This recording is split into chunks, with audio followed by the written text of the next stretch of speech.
ito po ay hindi pa final and executory. So sa ating po mga kababayan na motorista, kung kayo po ay huhulihin ng mga local traffic enforcers, huwag po tayo makipagtalo at i-argue na sabi ng Korte Suprema ay bawal na kayong maghuli at mag-issue ng ticket.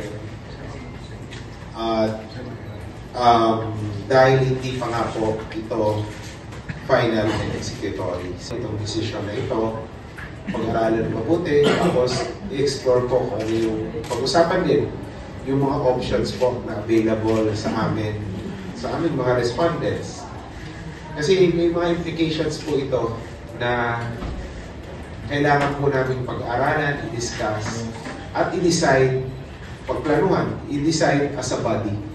Kasi ito po ay may implication hindi lamang sa individual respondents, kundi sa lagay ng traffic sa buong Metro Manila.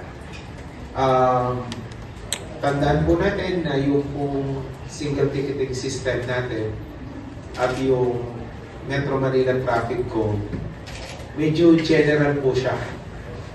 In fact, kung yung matatandaan, 20 common violations naman yung identify natin. Dahil yan po ay pinauubaya natin yung ibang mga violations at regulations sa mga LGUs. Dahil nga po may kanya-kanya silang pangangailangan, peculiar circumstances,